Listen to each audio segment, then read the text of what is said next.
নমস্কার, জয়শ্রী গণেশ, আপনাদের প্রত্যেককে জানাই স্বাগত। আজকে আলোচনা করব যে রাশিটিকে নিয়ে, সেটি হলো কর্কট। কর্কট কালপুরুষের রাশিচক্রের চতুর্থ রাশি, চন্দ্র প্রভাবিত রাশি, এবং এই রাশিটি বিভিন্ন রকম পজিটিভ নেগেটিভ ফলাফল স্বাভাবিকভাবেই প্রদান করে থাকে। যাদের জন্ম কর্কট রাশিতে হয় সেই জাতক জাতিকাদের মধ্যে পরিবারের প্রতি না একটা অকৃত্রিম ভালোবাসা তৈরি হয়। তারা সব ছেড়ে দিতে পারে, সব পরিত্যাগ করতে পারে, কিন্তু কখনোই তারা তাদের পরিবার পরিজনকে ইউজুয়ালি পরিত্যাগ করতে চায় না, কারণ তারা তাদের ভালোবাসার জায়গা। এবং এটা এরা বোঝে যে কাকে এরা ভালোবাসছে। এদের ভালোবাসা বারবার চেঞ্জ হয় না। আজকে একজনকে ভালোবাসছি, কালকে আরেকজনকে ভালোবাসছি। এটা ইউজুয়ালি এনারা করেন না। এতটাই এনাদের পজিটিভ ক্যাপাসিটি রয়েছে, এতটাই এনাদের ডেভেলপমেন্টের জায়গা আমরা দেখতে পাই।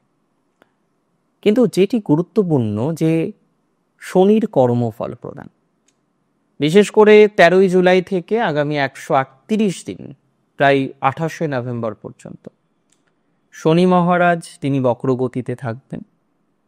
যদিও এর মাঝে কিছুটা সময় আছে যেটি খুব সেন্সিটিভ, আমি অবশ্যই সেই সময়কালটাও আপনাদের সাথে আলোচনা করব, যে সময় আমাদের একটু এক্সট্রা সিকিউরিটি নিতে হবে, এক্সট্রা সাপোর্ট প্রয়োজন, বা এক্সট্রাভাবে আমাদের যে সময় থাকতে হবে। তবে একটা কথা আমি প্রথমেই আপনাদের জানাতে চাই, শনি অকৃত্যে তিনি কর্মফল প্রদান করবেন। সৎকর্মে সঠিক ফল, অসৎকর্মে বেঠিক ফল, একদম সিম্পল রুলস। তিনি তো ঘুষখোর নন, তাই শনিকে ঘুষ দেওয়া যায় না। তিনি নিয়ম শৃঙ্খলা পরায়ণ, তার কাছে 2+2=4, একদম সিম্পল। হ্যাঁ, পরিশ্রমীদের তিনি সম্মান করেন, পরিশ্রমীদের তিনি সাপোর্ট করেন। যারা গুরুজনদের প্রতি সর্বদা ভালো দৃষ্টিভঙ্গি রাখেন, শনি তাদেরকে সাপোর্ট করেন। এবং এখানে কিন্তু মেকি নয়, মানে যারা প্রকৃতভাবেই গুরুজনদের ভালোবাসেন তাদেরকে তিনি সাপোর্ট করেন। শনি আপনাদের থাকছে নবমে, নবম অর্থাৎ ভাগ্যস্থান, নবম অর্থাৎ গুরুস্থান। উচ্চশিক্ষাও আমরা নবম থেকে দেখি। নবম থেকে আমরা লং ট্রাভেল বা দূর যাত্রা লক্ষ্য করার চেষ্টা করি। তবে নবম থেকে কিন্তু বিদেশ নয়, বিদেশ দেখার জন্য দ্বাদশকেই দেখতে হবে। That is very important. শনির নবমস্ত অবস্থান, বক্রগতি কয়েকটি বিষয়ে সতর্কতার কথাও বলে। যেমন প্রথমত, যারা দূরে যেতে চাইছেন, মধ্যস্থতাকারীর সাথে আর্থিক লেনদেনটা বুঝে শুনে করবেন।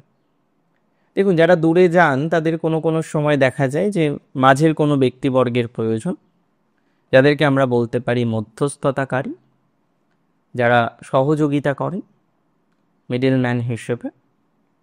এই ধরনের জাতক জাতিকাদের খুব বুঝে শুনে পথ চলার প্রয়োজন রয়েছে। বিশেষ করে যখনই আপনি কোনো আর্থিক লেনদেন করবেন, সেটাকে মার্ক করুন, বুঝে নিয়ে লেনদেন করুন। খুব বেশি অ্যামাউন্ট হঠাৎ করে না বুঝে লেনদেন করবেন না, সেটি কিন্তু কিছু সমস্যা ক্রিয়েট করতে পারে। যেটুকু লেনদেন করবেন করুন না, কিন্তু বুঝে শুনে।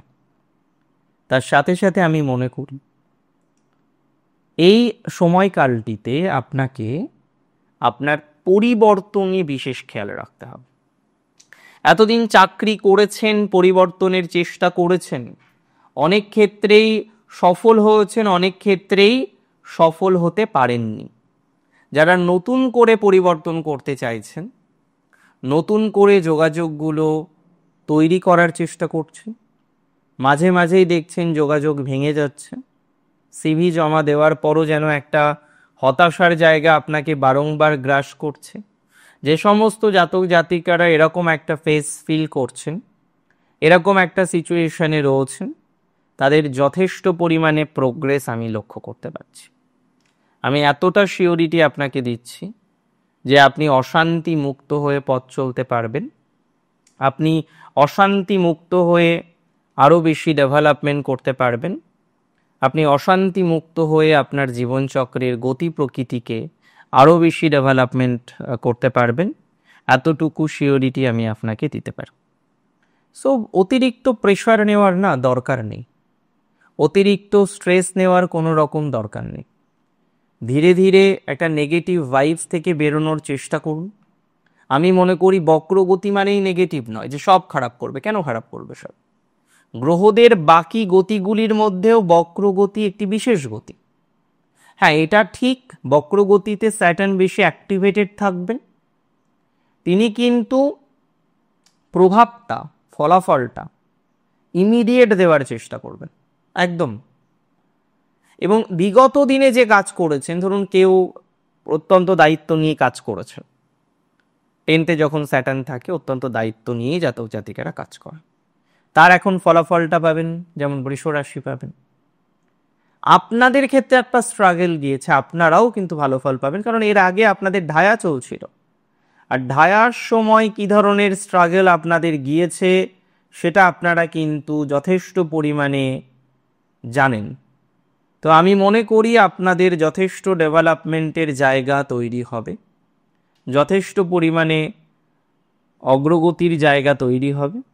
100% সিওরিটি দিতে পারি যে আপনারা অনেক বেশি প্রোগ্রেস করতে পারবেন এবং এগোতে পারবেন। রাশি কর্কটের ক্ষেত্রে যারা অলরেডি দূরে রয়েছেন এবং দূরে থাকার পর আপনার যেটা কামনা বা বাসনা বা আশা যে আপনার জবের জায়গা চেঞ্জ করতে হবে, আমি মনে করি তাদের কিছুটা ভালো প্রভাব আসবে। তবে কনফ্লিক্ট হতে পারে প্যারেন্টসের সাথে। Do not conflict with your parents. আপনার পিতা মাতার সাথে কোনো রকম কনফ্লিক্টে যাবেন না। Do not conflict with your elders. তাদের ডিসিশনের সাথে কোনো রকম কনফ্লিক্ট করা যাবে না। তাদের ডিসিশনটাকে অ্যাকসেপ্ট করাটাই আমার মনে হয় সব থেকে বেশি প্রাসঙ্গিক। Do not argue with your elders. আপনার গুরুজনদের সাথে এই সময়ে আর্গুমেন্টে প্লিজ যাবেন না। এবং আমি মনে করি এই সময়ে খুব বেশি খেয়াল রাখতে হবে আপনার বন্ধুভাগ্যে। এই সময়ে কোনো রকম আনঅথেন্টিক, যেটি সঠিক নয় এরকম কাজ, এমনিতেই আমি বারবার বলি এই ধরনের কাজগুলো না করাই ভালো, করা যাবে না। যারা নেশা করেন এই সময়ে খেয়াল রাখতে হবে। এবং বিশেষ করে 28শে জুলাই থেকে 13ই সেপ্টেম্বর এই যে টাইমটা, এই সময়ে কিন্তু দূরে ট্রাভেলের ক্ষেত্রে কর্কটকে সাবধানে থাকতে হবে। কর্কট রাশি জাতক জাতিকারা যারা ট্রাভেলিং করেন, করুন না, কোনো অসুবিধা নেই। ট্রাভেল করলেই খারাপ কিছু হয়ে যাবে, আই নেভার সেড দ্যাট। কিন্তু দূরে ট্রাভেল করার ক্ষেত্রে আপনাকে কিন্তু সচেতন থাকতে হবে, সচেতনতা মেনটেন করে পথ চলতে হবে। এটা কিন্তু আবশ্যক, এটা কিন্তু প্রয়োজনীয়। রাশি কর্কটের ক্ষেত্রে যাদের একটু ডিস্টারবেন্স আছে কিসে, আপনাদের মূল সমস্যা হচ্ছে একটা আইনি জটিলতা। অনেকেই সেই আইনি জটিলতা নিয়ে এতটাই স্ট্রেসে থাকেন, বেরোতে পারছেন না জটিলতা থেকে, নানা রকম অশান্তির ভাইবস বারবার চলে আসছে। আমি মনে করি আইনি জটিলতা থেকে কিছুটা রিল্যাক্সেশন আপনার আসবে, আইনি জটিলতা থেকে কিছুটা ভালো প্রভাব আসবে। আমি মনে করি তাদের ক্ষেত্রে ডেভেলপমেন্টের জায়গা তৈরি হয়ে যাবে।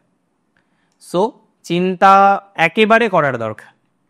আইনি জটিলতা নিয়ে খুব খারাপ কিছু দেখছি না, আইনি জটিলতা নিয়ে খুব খারাপ কিছুর এক্সপেকটেশন রাখছি না। আস্তে আস্তে প্রভাব ভালোই আসবে আইনি সংক্রান্ত বিষয়। তবে কর্কটের যাদের বাড়ি নিয়ে চাপ, এখনো বাড়ি নিয়ে যারা চাপে আছেন, বাড়ি যাদের ঠিকঠাক নেই, বাড়ি থাকা সত্ত্বেও যারা বাড়িতে থাকতে পারেন না, ভাড়া নিয়ে থাকতে হচ্ছে, অন্য জায়গায় গিয়ে থাকতে হচ্ছে, তাদের কিন্তু পুনরায় কিছু গৃহযোগ বা গৃহ সংযোগ আমি লক্ষ্য করতে পারছি। তাদের সেই জায়গাটা ভালো ফল দেবে। তবে বক্রগতির শনি শুধুমাত্র এই ফলগুলো দেবে তা নয়, কারেন্ট টাইমিংয়ের উপরে কিছু অন্যান্য প্ল্যানেটারি কম্বিনেশনের উপর ডিপেন্ড করে এই প্রেডিকশনগুলো দিলাম। বক্রগতির শনির সিম্পল কথা, আপনি পরিশ্রম করুন, ফলাফল আসবে। কর্মফল প্রাপ্তির উপযুক্ত সময়, এই সময়ে কিছু পেন্ডিং কাজ কমপ্লিট হতে পারে, যার মধ্যে উল্লেখযোগ্য হচ্ছে ফার্স্ট, যারা চেঞ্জ করতে চাইছেন যাদের কর্মস্থল, এটিতে লেগে পড়ে থাকুন। নাম্বার 2, যারা কোনোভাবে জন্মস্থান থেকে দূরে যেতে চাইছেন, এর আগে ভালো সুযোগ পাননি, লেগে থাকুন, আপনার সাকসেস হবে, আপনার আশা পূরণ হবে। যে সমস্ত জাতক জাতিকারা একটু দূরে মুভ করতে চাইছেন, ধরুন আপনার বসত বাড়ি হচ্ছে কলকাতা, আপনি ব্যাঙ্গালোর শিফট হতে চাইছেন, লেগে থাকুন, কাজটিতে হবে। অমীমাংসিত কিছু কাজ হবে, কোনো একটা হয়তো ট্রান্সফার অর্ডার অ্যাপ্লিকেবল হয়ে গিয়েছিল, ইস্যু হয়ে গিয়েছে, কিন্তু সেটি লাগু হয়নি, এই ধরনের বিষয়ে সাকসেস আসবে। এবং আমি মনে করি পিতার সাথে যাদের সম্পর্ক এই মুহূর্তে খারাপ, বা গুরুজনের সাথে যাদের সম্পর্ক খুব একটা ভালো জায়গায় নেই, this is the perfect timing to build a good relationship with your elders. এই সময়ে গুরুজনের সাথে একটা ভালো সম্পর্ক বিল্ড করা যায়, তার চেষ্টা প্রচেষ্টা করতে পারে। অনেক ভালো থাকুন আপনারা প্রত্যেকে, সুস্থ থাকুন, স্বাভাবিক থাকুন। শেষ করছি আজকে এখানে। জয় শ্রী গণেশ।